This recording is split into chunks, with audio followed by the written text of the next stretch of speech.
Emerson Alcalde é um escritor periférico ligado aos slams que tem o sonho de transformar a realidade social através da arte, da cultura e vem aí se dedicando a vida desde os 16 anos ao hip hop, à cultura urbana.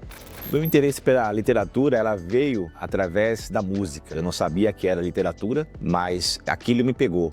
Quando eu ouvi a primeira vez o rap nacional, Gabriel Pensador, depois Racionais MCs, Taí J1, e eu passava a escrever as letras que eu ouvia deles. Eu ficava ouvindo e ficava escrevendo. E depois eu comecei a tentar escrever as minhas histórias ali. Então quando eu fui perceber, o que era só uma música virou uma escrita para mim. Mas aí, de fato, livros, só fui ter contato realmente na escola. Em casa não tinha livros, eu nasci numa família muito numerosa, onde não tinha muitas estruturas.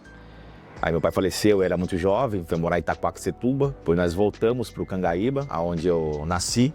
Fui morar na casa da minha avó, eram muitos tios, tias, a gente dormia muito amontoados, um quarto com 6, 7 pessoas, então não tinha nem espaço e nem a cultura de ter livros. Aí na escola, no ensino fundamental 2, uma professora percebeu que eu tinha esse interesse pela literatura, pela música, e aí ela me indicou alguns livros. E aí um deles que eu li foi Vidas Secas, do Graciliano Ramos. Aquilo me pegou fortemente, porque era uma realidade social também que eu vivi e pensava diferente, porque era Nordeste e aqui é Sudeste, porém tem muita identificação, né? Porque muita gente da periferia veio do Nordeste, que vive em São Paulo, e eu não vim, mas muita gente veio, os pais, meu pai veio do Norte, lendo aquela história, me identifiquei bastante. E a partir daí comecei a ler mais, buscar livros, buscar textos, contos, e aí esse foi o meu contato com a literatura. Eu não achei que era capaz de escrever, então, de criar as minhas histórias, né? Eu achava que os caras não sabia quem escrevia, né? Porque na época era só áudio, não chegava as fitas, né? Eu ficava ouvindo aquilo, será que a pessoa escreveu aquilo ou ela falou e gravou? Eu ficava nessa dúvida. Aí um dia eu peguei o caderno e comecei a transcrever. Aí mostrei para umas pessoas e falei, legal, mas isso aí não é seu, né? Aí então eu tentava escrever, a princípio eu copiei essas letras, além de transcrever, eu tentava fazer igualzinho, contar a mesma história, mudando algumas palavras. Até que um momento eu decidi contar uma história de um cara da minha rua. Tinha um cara na minha rua que foi do crime, foi pra igreja, né? Aquelas histórias bem periféricas. Mas aí um tio meu viu e falou, tá, mas por que você não conta a sua história? Eu falei, pô, a minha? Pra quem vai interessar a minha história, a minha vida? Ele falou, tem que falar de você, cara. Fala de você, fala mais de você. Fala desses caras, não. E aí eu comecei então a pensar, o que eu tenho a dizer? Qual é a minha visão sobre isso? Qual é a minha história? Eu percebi que eu também tinha uma história, todo mundo tem a sua, né? E então eu comecei a colocar no papel as minhas histórias, assim. Comecei a tentar transformar em verso aquilo que eu pensava sobre a sociedade, né? Mas aí também no começo eu comecei a escrever algo que também era um pouco distante de mim. Eu comecei a fazer o que o rap nacional fazia, que era falar sobre crime, né, e cadeia. Só que eu nunca fui preso. Eu tenho até amigos e primos, parentes que já passaram pelo sistema carcerário, mas eu não. Mas tudo bem também, né? Você pode falar aquilo que tá próximo a você, mas você não vive. Mas eu achei que faltava uma coisa mais pessoal, mais singular. Foi então que eu decidi mudar tudo e escrever sobre pichação. Ninguém falava sobre isso nas letras. E aí quando eu comecei a escrever, eu percebi que ficou muito diferente do que se tinha, porque não tinha ninguém para me apoiar, ninguém para eu copiar, porque era um assunto que não era falado. Era vivido, mas não era cantado nos raps e nem na literatura marginal escrita. Até então era muito restrito a alguns suportes, né? As zines. Estamos começando aí dos blogs. Quando eu comecei a escrever sobre picho, era uma coisa que eu fazia, grafites, passei a ser realmente autoral. Então, havia a minha relação de colocar realmente aquilo que meu tio falou no começo, eu passei a escrever o que eu realmente vivia, e aí foi diferente, as pessoas perceberam de outra maneira, e eu comecei a escrever de um modo mais original. E aí foi várias letras com esse assunto, e dali são poesias. A letra é uma poesia, mas eu também comecei a declamar essas letras sobre grafite e pichação e chegou em várias pessoas. Já publiquei alguns livros de maneira independente. O primeiro livro foi A Massa, foi a minha primeira poesia que eu fiz para slam, para as competições de poesias faladas, e é uma poesia que marcou bastante. E ela virou título do primeiro livro de poesias, onde reuniu poesias antigas, novas, dramaturgias também. E depois eu fiz um livro chamado O Vendedor de Travesseiros, que já era uma poesia mais, uma vivência, né? Já tinha participado de vários eventos literários. Então é um livro um pouco mais sofisticado, tem uma tensão ali nas formas que eu não explorei no primeiro livro. Fiz um romance também chamado Diário Bolivariano, onde são 2 jovens periféricos da Zona Leste que vão até a Venezuela e a gente faz um debate político ali, Brasil e Venezuela. Eu lancei também um livro chamado Nos Corre da Poesia. É um livro onde eu conto a minha história e a história do Islã. Foi muito importante fazer esse livro porque foi um resgate da minha infância, dos meus pais, muita coisa que eu não sabia. Fui perguntar, entrevistar a minha avó, que morava no Belém do Pará, hoje já é falecida, mas consegui entrevistar ela. Então fiquei sabendo de várias coisas do meu pai que eu não sabia. Então, foi muito revelador para mim e é um livro que tem sido muito lido, muito comentado pelas pessoas, né? Um livro que chegou em muita gente. E por último eu lancei O que é Islã de Poesias.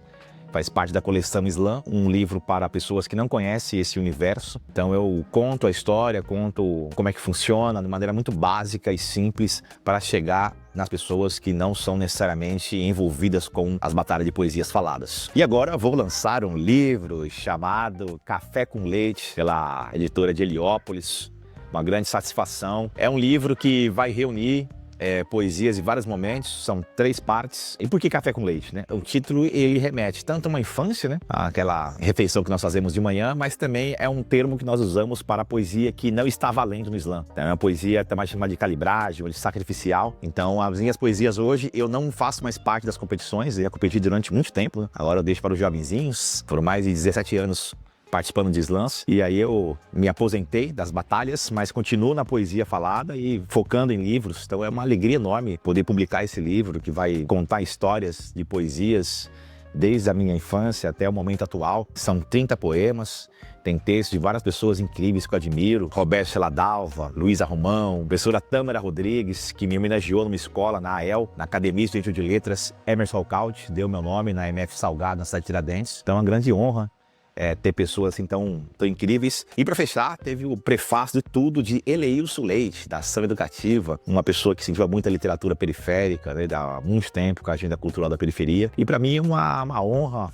uma satisfação estar alinhado com esse coletivo de Heliópolis, porque eu acho que vai ser a primeira vez que vamos somar forças, né? Leste, Sul, maior favela de São Paulo, e tão potente culturalmente. Então acho que vai ser um casamento muito incrível. Estou muito feliz, empolgado para ver esse livro pronto. Estou ansioso, ver como vai ficar a capa, a diagramação. Tenho certeza que vai ser feito muito carinho, muita dedicação, porque é uma galera que está envolvida com a cultura periférica, então são pessoas que são da periferia, então tenho certeza que vai ser um material marcante. Essa feira que vai ser lançado o livro também vai reunir os autores de várias quebradas e vai ser histórico, vai ser um marco aí na cidade de São Paulo. Essas publicações, 20 livros que vão sair, e eu faço parte deles, né? Café com Leite, Emerson Alcalde, poesias que são declamadas nos slams. Esse livro eu comecei a escrever ele já faz alguns anos. Quis começar primeiro falando sobre umas questões mais sociais, de realidade urbana. Depois comecei a pensar em como criar poesias com formas diferentes. Então comecei a pesquisar outros estilos de fazer poesia na qual eu não tinha experimentado. Tem o jogo de palavras mais acentuado e não somente um texto discursivo. Também tem discursivo, mas eu quis explorar mais nesse livro. E também depois chega numa parte que eu quero falar mais sobre a minha situação, a minha idade, né? Não sou mais um jovem, né? Segundo aí os programas de cultura, já vai até 29 anos. Estou nesse momento com 43 anos. Então tem outras vivências, outras visões de mundo, né? Então esse livro também vai ter essa visão de alguém um pouco mais experiente, que viu a transformação das periferias, né? Que começou com gol de terra, esgoto sem saneamento básico, esgoto céu aberto, e a periferia se transformando, né? Ao invés de vários lugares hoje, fala, nossa, como mudou. Então esse livro mostra essa transformação minha, esse amadurecimento, tanto da minha idade quanto da minha obra. São poesias que falam também de saúde mental, que é um assunto que eu não abordava isso, sobre ansiedade, sobre se cuidar, o autocuidado. Coisas que quando eu comecei eu não falava. Eu só falava de porrada, de violência, de desigualdades. Então hoje eu estou numa fase, também falo disso, mas eu busco também falar de coisas que são sentimentais, que são da saúde da mente, que hoje com tantas redes sociais, tantas informações, deixa a gente doente. Então eu abordo um pouco isso nesse livro, né? Então um Café com Leite vai reunir ali essa porção de palavras para a sua refeição diária. Bom, eu sou da Zona Leste, Eu já morei em vários lugares, mas como diz os cariocas, da onde tu é cria, né? Aqui a gente não usa esse termo, né? Mas se fosse usar, seria o Cangaíba. Esse é o bairro onde eu mais passei anos da minha vida, Zona Leste. Depois eu morei 10 anos em Arthur Alvim, Coab 1, Pisa como Itaquera, já ali lá do estádio do Corinthians. Então ali foi uma outra vivência que eu tive ali, de viver, morei em Itaquaquecetuba e hoje eu moro na Vila Guilhermina. Então eu me considero um sujeito da Zona Leste. Tenho parceiros em várias quebradas, Vivos, São Miguel Paulista, Cidade de Tiradentes, Guaianás. Aqui tô com o time Cine Campinho, que é do Lajeado. Guaianás, meus parceiros, a gente faz eventos lá no Campinho, uma quebrada no extremo leste. Então eu circulo por vários lugares aqui da leste, me sinto bem em meu território, faz eventos, vários eventos dos parceiros. Então aqui tem um ritmo próprio, tem um ritmo que lembra um pouco o interior, mas também tem um orgulho de ser Zona Leste, né? Então a galera tem essa lance de bater no peito e falar que é a Zona Leste, né? Tem um peso essa palavra. Para quem é talvez de fora de São Paulo não perceba, né? Mas as regiões têm essa identidade cultural, né? A Zona Leste tem essa marca, tem um samba bem antigo, que é chamado Zona Leste Somos Nós, a Nenê de Vila Matilde. Zona Leste somos nós, lutando.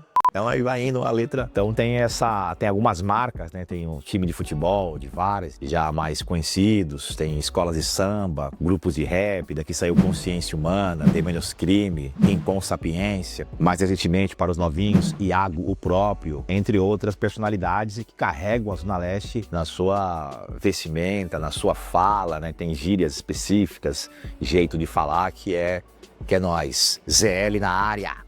A Zona Leste entra em praticamente tudo que eu faço, tá? A Zona Leste, penso nos bairros, nas ruas. O último conto que eu fiz recentemente se passa ali em Arthur Alvim, numa favela chamada Três Coco. Um jovem que vem da Venezuela, participa do dub. Aqui tem um dub muito conhecido, vem mais de 10 mil pessoas pra cá. É um dub na favela, você não consegue andar direito. Tem uns tem fluxo, né? Tem vários de funk, mas aqui é de reggae e vem muita gente. E aí então tem essa marca me influencia diretamente. Tem várias poesias que eu cito a Zona Leste, cito os bairros, né? Quando eu morava no Cangaíba, eu falava mais do Cangaíba. Eu hoje não falo tanto, mas é um lugar que me marcou demais, assim, onde eu tenho amigos, infância, a galera do comércio me conhece. Então a Zona Leste faz parte da minha escrita, da minha vivência, da minha marca.